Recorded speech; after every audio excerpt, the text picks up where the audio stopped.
नमस्कार. मी राजधान दांडक संस्थावाध्यक्ष बुलढाणा अर्बन.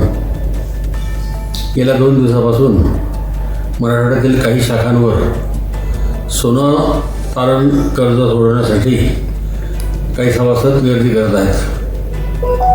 या लोकांना काही आमच्या हितचिंतकांनी असे समजावून सांगितले की बुलढाणा अर्बनमध्ये आपले सोने 70,000 रुपये तोळ्याने ठेवलेले आहे व सध्या सोन्याचा भाव 1.5 लाख रुपये तोळा आहे.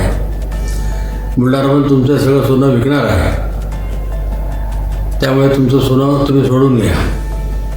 आणि त्या ग्रामीण भागातील ऊसतोड कामगारांना यावरती विश्वास बसला व कर्नाटकमधील एका कारखान्यावरून त्यांना पूर्ण वाहनाची व्यवस्था करून दिली की तुम्ही आपापल्या गावात जा, तुमच्या नातेवाईकांना सांगा की बुलढाण्यामधलं सोनं सोडून घ्या.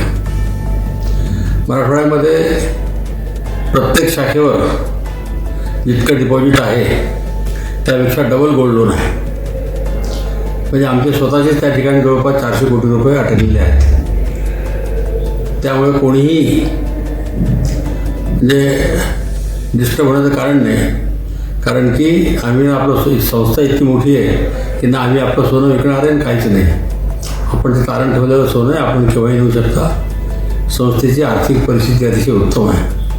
आज 4,000 कोटीची कॅश लिक्विडिटी आपल्याकडे आहे. 3,000 रुपयाचं मालमत्ता संस्थेची आहे. 1,500 कोटी रुपयाचं वेअरहाऊस लोन आहे आपल्याकडे. आणि बाकी कर्ज आपलं 100% सुरक्षित कर्ज आहे. आणि बुलढाणा अर्बनचा NPA फक्त 2% आहे. त्यामुळे सभासदांनी विनाकारण घाई करून असा प्रकार करू नये. त्यामध्ये आपले नुकसान होईल, संस्थेचे नुकसान होईल. माझी सगळ्यांना एकदा कळकळीची विनंती आहे की आपण सगळ्याच गोष्टीचा गंभीर विचार करावा, बुलढाण्याची आर्थिक स्थिती बघावी आणि नंतरच काय तो योग्य निर्णय घ्यावा. धन्यवाद.